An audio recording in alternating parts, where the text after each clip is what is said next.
فرماتا ہے یاد کرو کون ہے عمران، کون ہے ان کی بیوی۔ رب تعالیٰ قرآن کے ذریعے فرماتا ہے یاد کرو عمران توریت کے بہت بڑے عالم، عمران حضرت مریم کے والد۔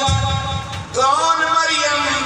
جو عیسیٰ علیہ السلام کی ماں ہے، ان کے والد ہیں عمران۔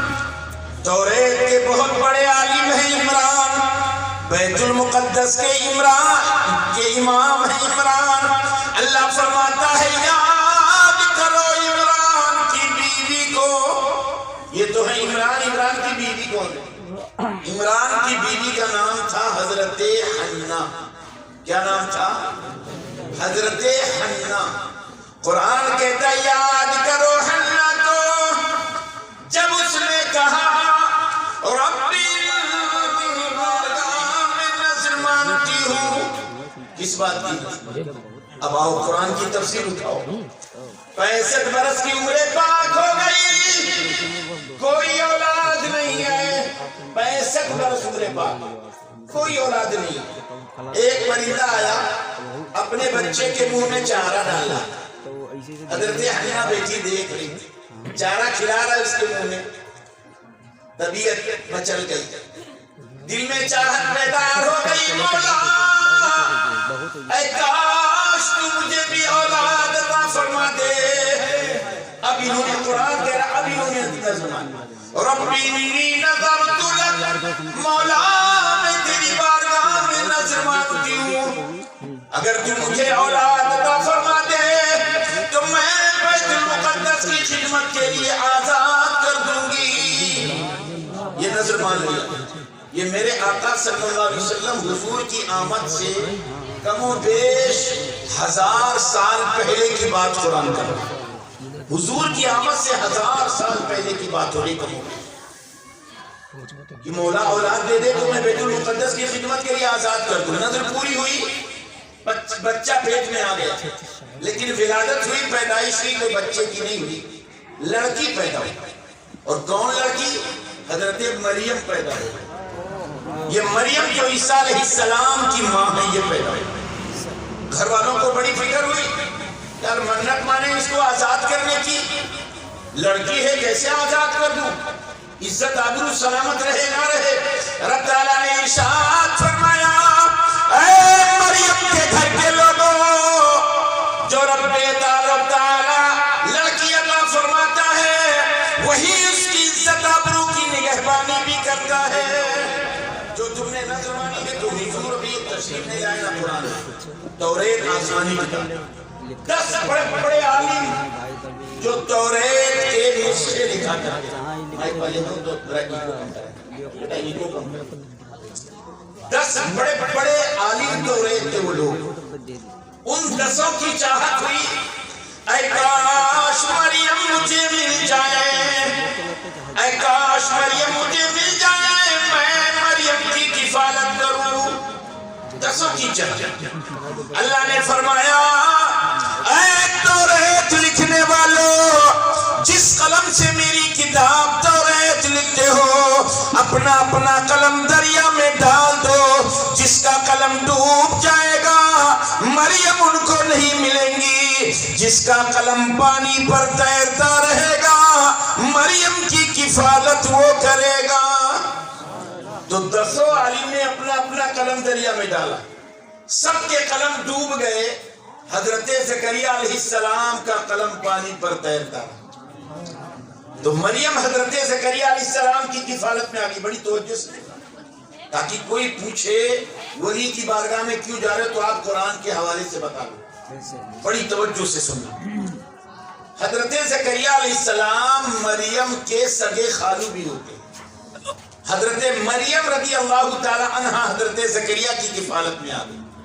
اب حضرت زکریا علیہ السلام کی کفالت میں جب آئیں تو بیت المقدس کے زینے کے بغل میں محراب بنا دیا۔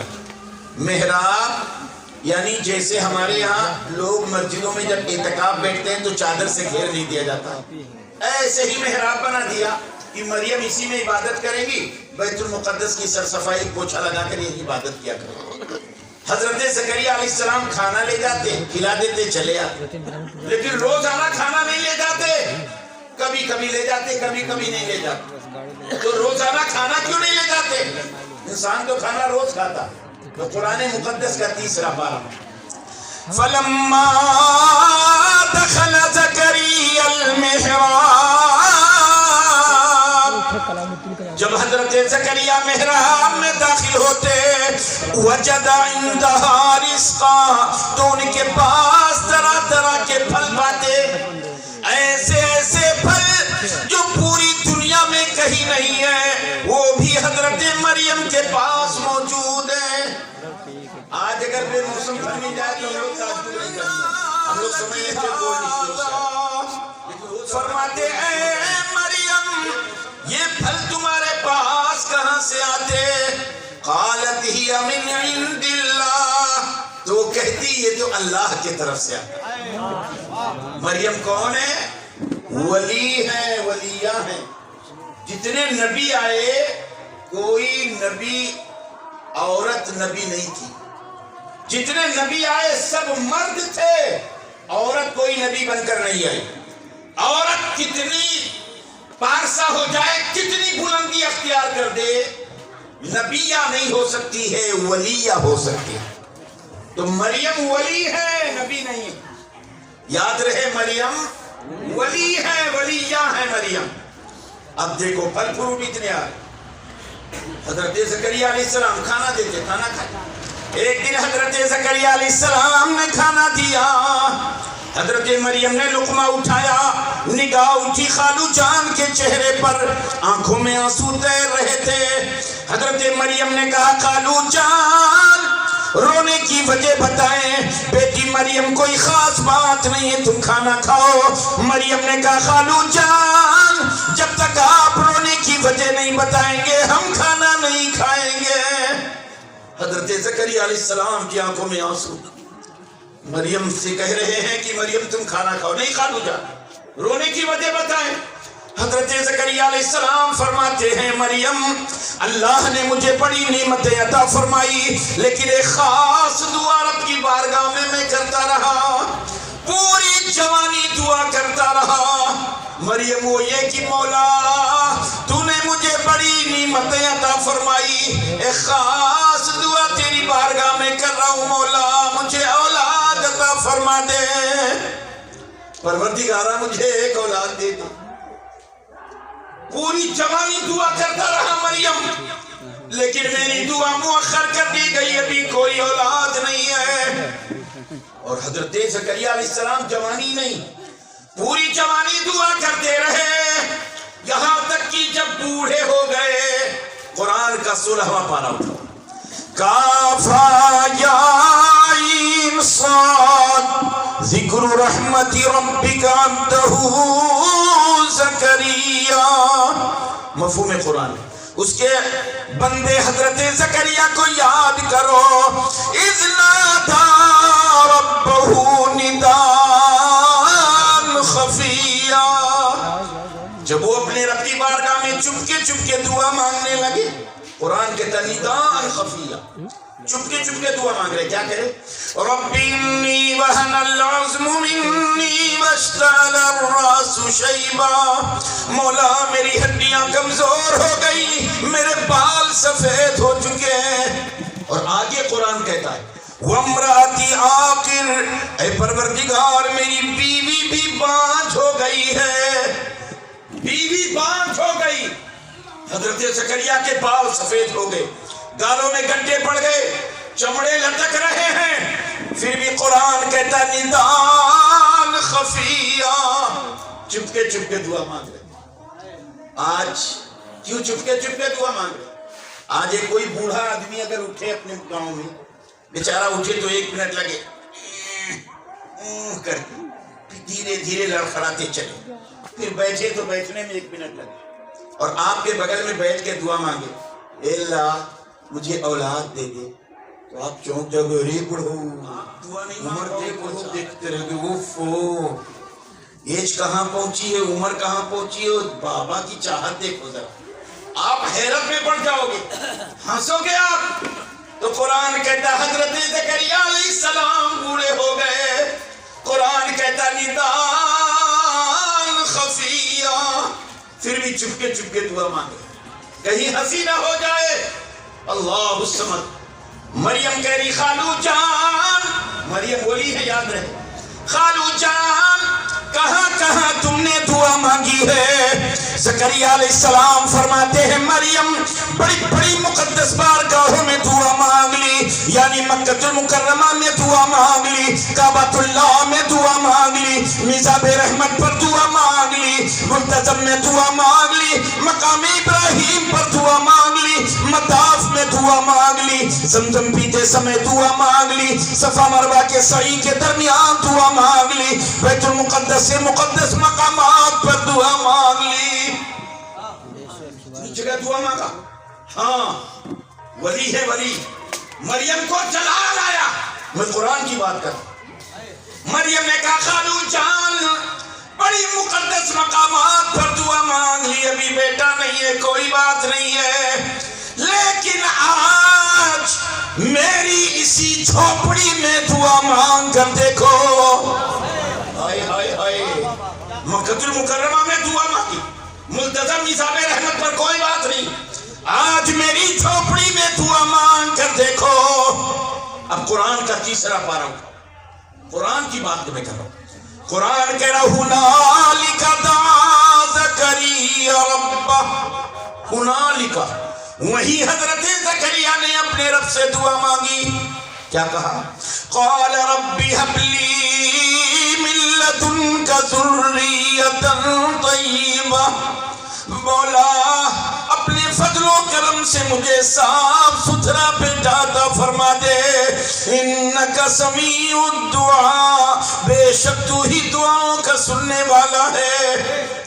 ابھی دعا مانگ رہے، کہہ رہے جھوپڑی میں مانگو، سبحان اللہ، ولیہ کا دربار یہی مانگو. قرآن کہہ رہا وہی حضرت زکریا نے دعا مانگی اور کہا مجھے اپنے فضل سے بیٹا دے دے. ابھی اللہ کی قسم دعا پوری نہیں ہوئی. اللہ تعالیٰ قرآن کے میں نقشہ کھینچ رہا ہے. فنادتہ الملائکہ،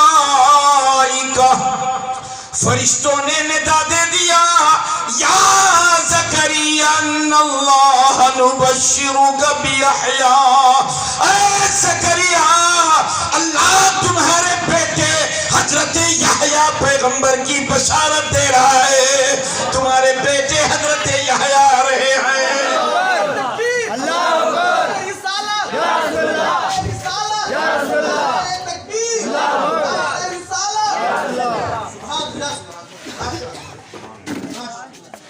جو دعا بڑی بڑی مقدس مقامات پر مؤخر کر دی گئی، وہ دعا ولی کی بارگاہ میں قبول کی جا رہی. اور یہ قرآن ہے. قرآن یہی وجہ ہے کہ ہم سنی مسلمان جب ہم روتے ہیں ہماری دعا نہیں قبول ہوتی تو ہم بارہماسی رحمت اللہ علیہ کی بارگاہ میں آ جاتے ہیں. یہی تو قرآن چاہتا ہے کہ جب دعا تمہاری نہ قبول ہو تو تم میرے محبوبوں کی بارگاہ میں آ جایا کرو. اب ایک سوال یہاں ہوتا ہے، کوئی سوچ سکتا ہے کہ بھائی حضرت زکریا علیہ السلام نبی ہیں اور مریم یہ ولی ہیں، تو نبی کا مرتبہ تو بڑا ہوتا ہے، نبی کو ولی کے دربار میں آنے کی کیا ضرورت؟ اللہ کی قسم نبی نبی ہوتا ہے. ارے صحابی کروڑوں غوث کروڑوں کتب مل جائے پھر بھی ایک ادنا صحابی کے مرتبے کو نہیں پہنچ سکتے ہیں.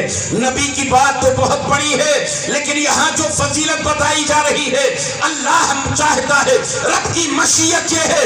اے دنیا والو تم میرے نبی کی شان جانتے ہو، انبیاء کی شان جانتے ہو، لیکن دیکھ لو میرے ولی کی شان کیا ہوتی ہے یہ بھی ملاحظہ فرما لو.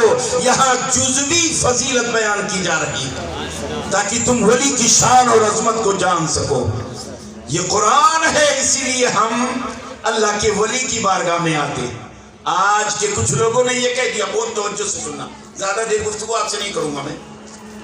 کچھ لوگ یہ کہہ دیتے ہیں اعلیٰ حضرت جب سے آئے ہیں، جب سے لوگ اولیاء کی بارگاہ میں جاتے ہیں، جب سے لوگ اولیاء کو ماننے لگے ہیں، خدا کی قسم پوری تاریخ اسلام پڑھ لو، پوری تاریخ اسلام پڑھ لو، دنیا میں جتنے بھی مسلمان، جتنے بادشاہ گزرے ہیں، کم و بیش معتزلیوں کے علاوہ سب سنی، سب سنی۔ پوری تاریخ پڑھ ڈالو، جب مسلمان کی ظاہری طاقت جواب دیتی تھی تو اللہ کے محبوبوں کی بارگاہ میں جاتے، ان کی مدد طلب کرتے۔ یہی مسلمانوں کا عقیدہ تھا۔ جتنے بھی مغل بادشاہ گزرے ہیں ان کی تاریخ آپ پڑھ لو۔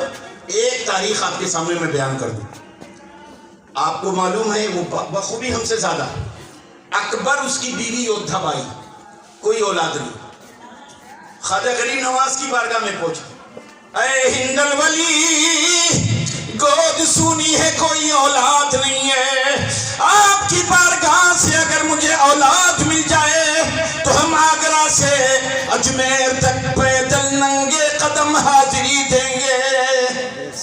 غریب نواز کی بارگاہ میں وقت کا بادشاہ یودھا بائی کے ساتھ جواب ملا، اکبر بادشاہ تیری دعا یہاں نہیں سنی جائے گی، چلے جا تو فتح پور سکڑی حضرت سلیم چشتی کے دربار میں چلے جا۔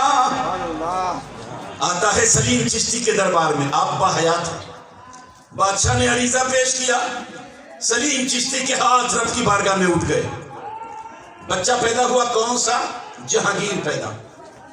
جہانگیر جب پیدا ہوا بادشاہ سمجھ گئے تو انہی کا کرم ہے، انہی کی دعا کی برکت ہے۔ بادشاہ اکبر نے جہانگیر کو ان کی گود ہی میں دے دیا۔ ہندوستان کی تاریخ پڑھ لو، پورا بچپنا بادشاہ کی گود میں گزرا، یہاں تک کہ چلنے پھرنے دوڑنے پھرنے کے لائق ہو گئے۔ یہی وجہ ہے کہ تاریخ ہندوستان جہانگیر کو شہزادہ سلیم کہتے ہیں، کہ سلیم کے شہزادے، سلیم چشتی کے شہزادے۔ اور جتنا آپ فتح پور سکڑی گئے ہوں گے، جتنا آپ دیکھیں گے سب بادشاہ کی تعمیرات ہیں، سب بادشاہ کی تعمیر، کیونکہ بادشاہ سلیم چشتی کی دعا سے جہانگیر پیدا ہوا۔ اب جب جہانگیر بڑے ہو گئے تو انہوں نے شادی کیا کس سے؟ نور جہاں سے شادی کیا۔ نور جہاں کہاں کی رہنے والی؟ آپ کہیں گے ایران کی رہنے والی۔ ایران میں زیادہ تر لوگ کیا ہیں؟ رافضی، جنہیں ہم آپ شیعہ کہتے ہیں۔ نور جہاں حسن میں لاجواب، نور جہاں ایسی حسینہ عورت جدھر دیکھ لے نگاہوں کے چراغ جلنے لگے۔ نور جہاں اتنی حسینہ عورت اگر مسکرائے تو لگتا ہے پھول برستے ہیں۔ حسن میں لاجواب یہ عورت بادشاہ جہانگیر اتنی محبت کرتا، اتنی محبت کرتا، ایک سیکنڈ کے لیے نور جہاں سے جدائی گوارا نہیں تھی۔ یہاں تک کہ ہندوستان کی تاریخ پڑھو، جب وہ کرسی عدالت پر بیٹھتا تھا فیصلہ سنانے، نور جہاں کو پیچھے بیٹھاتا اور پہلو میں دو پردے لگ جاتے، نور جہاں اپنا دونوں ہاتھ بادشاہ کے پہلو پہ رکھے رہتے، تب جا کر وہ فیصلہ سناتا۔ اتنی دیر تک کے لیے بھی نور جہاں سے بادشاہ جہانگیر کو جدائی گوارا نہیں۔ جب نور جہاں یہ سمجھ گئی بادشاہ میرے حسن کے جال میں پھنس چکا ہے، تب نور جہاں اپنے حسن کی ادا بکھیرنے لگی اور ادھر آ کر کہنے لگی، بادشاہ آپ کا مسلک صحیح نہیں ہے، مسلک اہل سنت معاذ اللہ یہ صحیح نہیں ہے۔ جہانگیر نے کہا نہیں نور جہاں تمہیں غلط فہمی ہے، ہم ہی لوگ حق پر ہیں، اہل سنت والجماعت یہی مسلک سے۔ تو کہا اگر آپ نہ مانیں تو ہم اپنے ایران سے عالم بلا لیں، ہندوستان کے عالموں سے مناظرہ کروا دیجیے۔ کہا ٹھیک ہے۔ تو نور جہاں نے آرڈر کیا ایران سے بہت تیرے عالم ہیں، مناظرہ شروع۔ تو جب عالم مناظرہ کرتا ہے تو قاعدہ قانون کی رحمت سے کرتا ہے۔ تو کبھی کبھی آپ کہتے ہیں کیا مولانا صاحب اس کے منہ لگ رہے ہیں، آپ ہٹو اس کو 2 منٹ میں چپ کر دوں۔ کبھی کبھی ہوتا ہے ہمیں 1 گھنٹہ 2 گھنٹہ لگتا ہے، آپ کو 2 منٹ لگتا ہے، وہ بیچارہ منہ چھپا کے بھاگتا ہے۔ تو مناظرہ لمبا پکڑ گیا۔ تو جہانگیر کے دربار میں کچھ ہمیشہ بادشاہ لوگ کچھ ہنسانے والے مسخرہ رکھتے۔ جہانگیر کے پاس اس وقت تھے ملا 2 پیادہ بڑے چالو۔ انہوں نے کہا بادشاہ کیا عالموں کو اپنے مناظرے میں لگا دیا، گرامر قاعدہ قانون اصول کی بات کر، آپ ہمیں بھیجو مناظرہ ہم جیت لیں گے۔ کہا چل بڑے بڑے علماء لگے ہوئے مناظرہ کرنے چاہے. بادشاہ سلامت تھے تو لمبی تاریخ. الغرض بادشاہ نے تیار ہو گئے, جاؤ ٹھیک ہے جاؤ. اب یہ گئے بیٹھے, ایرانی عالم سب بیٹھے, اور ملا دو پیازا بڑے چالو, اس کو کچھ آتا جاتا تھا ہی, صرف اولیاء کرام کا نام رٹ ڈالا تھا, سینکڑوں اولیاء کا نام یاد کر لیا بس. تو ایرانی عالموں نے پوچھا کہاں ہے اور کہاں مناظرہ کر. کہا تم مناظرہ کرو کہ کہاں؟ ہاں. تو کہا بھائی چلو شروع کرو. تو کہا یہ بتا فلاں ولی کے بارے میں کیا نظریہ ہے؟ فارسی زبان, من نمیدانم, میں نہیں جانتا. فلاں ولی کے بارے میں نظریہ کیا ہے؟ من نمیدانم, میں نہیں جانتا. فلاں کے بارے میں نظریہ کیا ہے؟ من نمیدانم, میں نہیں جانتا. فلاں کے بارے میں نظریہ کیا ہے؟ من نمیدانم, میں نہیں جانتا. تو بھائی غصہ تو آئے گا, کوئی مناظرہ ہے فلاں کے بارے میں, فلاں کے بارے میں. تو سارے ایرانی یہ کون سا مناظرہ ہے؟ نہیں, یہ نام پوچھتے جا رہا ہے, وہ میں نہیں جانتا. نام پوچھے جا رہا ہے, میں نہیں جانتا. غصے میں, اتنا غصے میں آ گئے جب سمجھ لیا ملا دو پیازا کی آنکھ بگولا ہو گئے. اسی وقت ملا دو پیازا نے کہا اے ایرانی عالموں, سلیم چشتی کے بارے میں تمہارا نظریہ کیا ہے؟ غصے میں تھے ہی ان ظالموں نے کہہ دیا من نمی دانم ای کدام خرس, میں نہیں جانتا یہ کون سا گدھا ہے. کس کو کہا؟ اللہ کے ولی کو کہا. کس کو کہا؟ حضرت سلیم چشتی کو کہا. یہ کون سا گدھا ہے جس کی دعا سے بادشاہ پیدا ہوا, بادشاہ کو جلال آ گیا, آرڈر کر دیا اے ہندوستان کے فوجیوں, ایرانی عالموں کا سر قلم کر دو. انہوں نے ولی کی شان میں بے ادبی کی ہے, ولی کی شان میں بے ادبی کی ہے, سر قلم کر دو. نور جہاں نے جب یہ آرڈر سنا تو نور جہاں کا دل دھڑکنے لگا, نور جہاں کو یقین ہو گیا اب بادشاہ کے آرڈر سے ایرانی عالموں کے سر قلم کر دیے جائیں گے. نور جہاں نے جلدی سے میک اپ کیا, اپنے آپ کو سنوارا, میک اپ کر کے اپنے حسن کو لے کے آئی, بادشاہ کے قدموں میں حسن بکھیرنے لگی, حسن کے جلوے دکھانے لگی. اس وقت بادشاہ نے جو کہا تھا ہندوستان کی تاریخ نے اسے اپنے سینے میں محفوظ کر لیا. نور جہاں جب حسن کے جلوے بکھیر رہی تھی, بادشاہ جہانگیر نے کہا اے جانے جانا, من تورا جان دادم, ایمان نہ دادم. اے جانے جانا, میں نے تم کو جان دیا ہے, ایمان نہیں دیا ہے. اے فوجیوں, ایرانی عالموں کے سر کو قلم کر دو. نعرہ تکبیر, نعرہ تکبیر, نعرہ رسالت, حضور قدامت, اولیاء کرام, نعرہ تکبیر. سبحان اللہ. حضرت کا تک پتہ بھی نہیں تھا, اعلیٰ حضرت کا وجود بھی نہیں تھا. ایرانی عالم قتل کیے گئے تھے, جبکہ نور جہاں نے چاہا تھا اپنے حسن کے ذریعے بادشاہ کے فیصلے کو بدل دے. لیکن ہندوستان کی تاریخ پڑھ لو, اللہ کی قسم اس کے الفاظ یہ موجود ہیں کہ اے جانے جانا, من تورا جان دادم, ایمان نہ دادم. اے جانے جانا, میں نے تم کو جان دیا ہے, ایمان نہیں دیا ہے. یہ عقیدہ بول رہا ہے کہ مسلمانوں کا نظریہ کیا تھا, مسلمانوں کا عقیدہ کیا تھا. اور مسلمان اللہ کی قسم جب ولی کی محبت لے کر آگے قدم بڑھاتے, دنیا کی بڑی بڑی طاقتیں ان کے قدموں کو بوسہ دیتی تھی. دور نہ جاؤ, سلطان صلاح الدین ایوبی کو پڑھ لو. کون ہے سلطان صلاح الدین ایوبی؟ غوث اعظم نے جب مردہ زندہ کیا, آپ اپنے علماء سے سنے ہوں, وہ کون سا علاقہ تھا؟ کردستان کا علاقہ تھا. ہزاروں کرد تھے, مردہ زندہ ہوا, یہ کرامت دیکھ کر ہزاروں کردوں نے کلمہ پڑھ لیا. اسی کلمہ پڑھنے والوں میں سلطان صلاح الدین ایوبی کے والد نے بھی کلمہ, وہ بھی کرد ہیں. جب انہوں نے کلمہ پڑھ لیا, کچھ دن کے بعد سلطان صلاح الدین ایوبی پیدا ہوئے. ان کے والد گود میں لے کر غوث اعظم کے دربار میں آ گئے.